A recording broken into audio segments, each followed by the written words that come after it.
ان لوگوں کے گروپ کی پراسرار گمشدگی کو کافی وقت گزر چکا تھا، لیکن ابھی تک ان کے ملنے کی کوئی امید نظر نہیں آ رہی تھی۔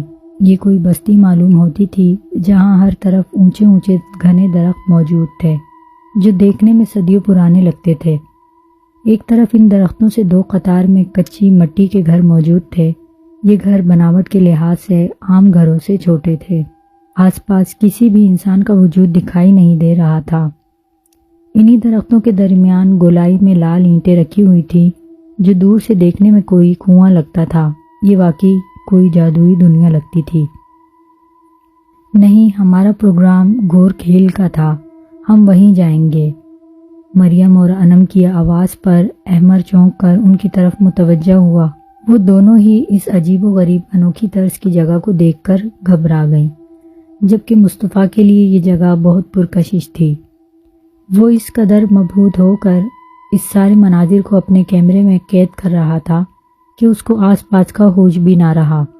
وہ چلتے چلتے ان اونچے پرانے درختوں کے قریب آ گیا جہاں یہ دیو ہیکل درخت بہت غرور اور تکبر سے کھڑے بہت ہیبت ناک منظر پیش کر رہے تھے۔ اچانک مصطفیٰ ایک پتھر سے ٹکرایا۔ وہ لڑکھڑا کر گرنے ہی لگا تھا کہ اپنے آپ کو گرنے سے بچانے کے لیے فوراً ہی قریبی درخت کا سہارا لیا۔ اس کا ہاتھ درخت پر پڑتے ہی اندر دھنستا ہوا محسوس ہوا، جیسے کوئی اس کو اندر کی طرف کھینچ رہا ہو۔ ایک فلک شگاف چیخ کے ساتھ اس کا وجود اس درخت میں سما گیا۔ اتنی دلدوز چیخیں سن کر سب ہی مصطفیٰ کی طرف بھاگے، لیکن اس کا کوئی سراغ نہیں مل رہا تھا۔ شام تیزی سے رات میں ڈھل رہی تھی۔ ان لوگوں کے پاس ٹارچ کے علاوہ روشنی کے لیے اور کوئی سامان موجود نہ تھا۔ سب نے طے کیا کہ دو گروہوں کی شکل میں مصطفیٰ کو ڈھونڈا جائے۔ مریم، انم، زین ایک ساتھ، جبکہ نعیم، ماہا اور احمر ایک طرف ڈھونڈنے نکل پڑے۔ اندھیرا تیزی سے پھیل رہا تھا اور صرف ٹارچ کی روشنی میں مصطفیٰ کا سراغ لگانا کافی مشکل تھا۔ مصطفیٰ، مصطفیٰ! وہ لوگ سخت پریشانی کے عالم میں زور زور سے اس کا نام پکارتے جاتے اور آگے بڑھتے جاتے۔ چلتے چلتے مریم کی نظر کیمرے پر پڑی۔ اس نے آگے بڑھ کر پھرتی کے ساتھ کیمرہ اٹھایا اور زین اور انم کو آواز دینے لگی، مگر پتہ نہیں وہ لوگ کب کے آگے نکل گئے تھے۔ آواز سن کر دونوں نے پیچھے دیکھا تو مریم ان کے ساتھ موجود نہ تھی۔ جب تک وہ آواز کا تعاقب کر کے اس درخت کے پاس پہنچے تو مریم غائب ہو چکی تھی۔ دونوں پاگلوں کی طرح پکارنے لگے، پر مریم کا وجود بھی اس تاریکی میں کہیں گم ہو چکا تھا۔ یہ سب کیا ہو رہا ہے؟ زین روتے ہوئے اپنے سر کو پکڑ کر وہیں بیٹھ گیا۔ انم کو کچھ سمجھ نہیں آ رہا تھا کہ وہ کیا کرے۔ اس سے پہلے کہ وہ کچھ سمجھتی، زین کی بلند و بانگ چیخوں کی آواز نے اس کے اوسان خطا کر دیے۔ کوئی اندیکھا وجود زین کو درخت کے اندر کھینچ رہا تھا۔ زین اپنی پوری قوت لگا کر اپنے وجود کو باہر دھکیلنے کی کوشش کر رہا تھا۔ انم، ہیلپ می! زین کی آواز سن کر انم ہوش میں آئی اور سب کچھ سوچے سمجھے بغیر اپنی پوری قوت کے ساتھ زین کو اپنی طرف کھینچنے لگی۔ گھٹ تاریکی میں زین اور انم کی دل دہلا دینے والی چیخیں پورے ماحول کو خوف زدہ کر رہی تھی۔ اچانک فضا میں خاموشی چھا گئی۔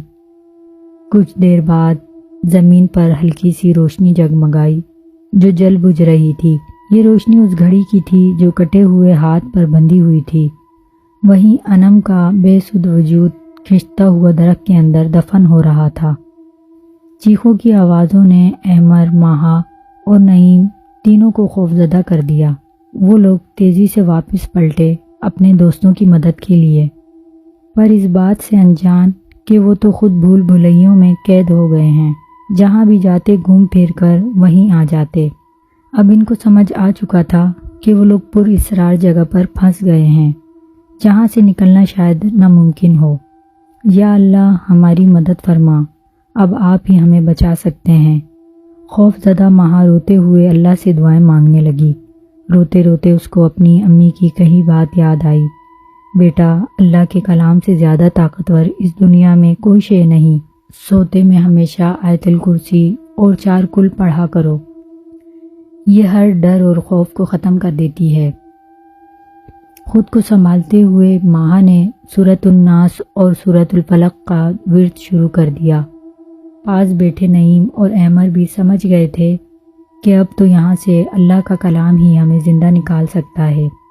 نعیم نے بھی ماہا کے کہنے پر آیت الکرسی پڑھنا شروع کر دی۔ احمر، جس نے بچپن کے بعد قرآن پاک کو کبھی ہاتھ نہیں لگایا تھا، آج اس کو یہ احساس ندامت اور شرمندگی میں مبتلا کر رہا تھا۔ ندامت کے آنسو اس کی آنکھوں سے جاری تھے کہ اس کا دھیان اپنے موبائل کی طرف گیا اور اس کو یاد آیا کہ اس کی امی نے اس کے موبائل پر زبردستی سورہ بقرہ ڈاؤن لوڈ کر دی تھی، کیونکہ ان کو احمر کا مصطفیٰ کے ساتھ پر اسرار جگہوں پر جانا فکر مند کرتا تھا، اور انہوں نے اس کی حفاظت کے لیے سورہ بقرہ اس کے موبائل پر ڈاؤن لوڈ کروائی اور تاکید بھی کی تھی کہ ایسی اثرات والی جگہوں پر جاتے ہوئے وہ ضرور اس کو سنا کرے۔ احمر نے جلدی سے اپنے موبائل کو آن کیا۔ وہ تو شکر ہوا کہ احمر کے فون کی بیٹری ابھی ختم نہیں ہوئی تھی۔ تھوڑی دیر میں سورہ بقرہ کی تلاوت فضا میں گونجنے لگی۔ سورہ بقرہ سنتے سنتے انہیں پتہ ہی نہ لگا کہ کب ان کی آنکھ لگ گئی۔ جب انہیں ہوش آیا تو سائیں اللہ دتا کی جھگی میں تھے۔ ہم وہاں کیسے پہنچے کچھ یاد نہیں۔ اللہ اکبر، اللہ سب سے بڑا ہے، اس کی قدرت کے آگے کسی شے کی کوئی اہمیت نہیں۔ سائیں اللہ دتا بڑی عاجزی سے اپنے رب کی تعریف بیان کر رہا تھا۔ کچھ باتیں انسان کے عقل و شعور سے باہر ہیں۔ تم لوگ زندہ سلامت اپنے گھر کو آ گئے، یہ میرے رب کی مرضی تھی۔ بس اپنے رب کا شکر ادا کرو اور اس کی مخلوق کی خدمت کرو۔ اپنی دھن میں مگن سائیں اللہ دتا بولتا چلا جا رہا تھا۔ رب کی اس کائنات میں انسانوں کے ساتھ ساتھ دوسری مخلوق کا بھی بسیرا ہے۔ جیسے انسان اپنی حوث کی پیاس بجھانے کے لیے اس کی مخلوق کا خون کرتا ہے، اسی طرح دوسری مخلوق بھی اپنی ضرورت کے لیے انسانوں کو استعمال کرتی ہے۔ وہ جنات کی بستی تھی، سالوں بعد پھر اپنی بستی کے کنویں کو خون سے سیراب کرنے کے لیے اس زمین میں نمودار ہوئی تاکہ اس کے درخت اپنی پیاس بجھا سکیں، اور ان کی بستی یوں ہی ہری بھری قائم رہے۔ تم لوگوں کے دوست بھی انہی خونی درختوں کا شکار بن گئے۔ سائیں اللہ دتا اپنی بات ختم کرتے ہوئے جانے کے لیے اٹھ کھڑا ہوا۔ زین کی والدہ اس صدمے کو برداشت نہ کرتے ہوئے دنیا سے چل بسی۔ باقی سب کے گھروں میں بھی ماتم چھا گیا۔ ایک حادثے سے ہنستے بستے گھر ہمیشہ کے لیے سوگ میں بدل گئے۔ احمر، ماہا اور نعیم نے اپنے رب کا شکر ادا کیا اور ساتھ ہی اس حادثے سے سبق لیتے ہوئے یہ عہد کیا کہ آئندہ اب وہ اپنی زندگی دین کے مطابق گزاریں گے۔ اپنے دوستوں کو کھونے کے بعد ان کی زندگی بالکل بدل چکی تھی۔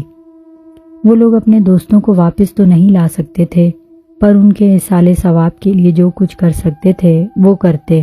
خاص طور پر احمر ہر روز مصطفیٰ، انم، مریم اور زین کے گھر جاتا ان کے والدین سے ملنے۔ اندر کہیں نہ کہیں یہ احساس اس کو کھائے جا رہا تھا کہ اس سب کا ذمہ دار وہ خود ہے۔ کاش وہ ضد نہ کرتا۔ انسان چاہے جتنی کوشش کر لے تقدیر کے فیصلے کو بدل نہیں سکتا، پر اللہ کے کلام اور دعاؤں کی مدد سے ہر آفت کو ٹال سکتا ہے۔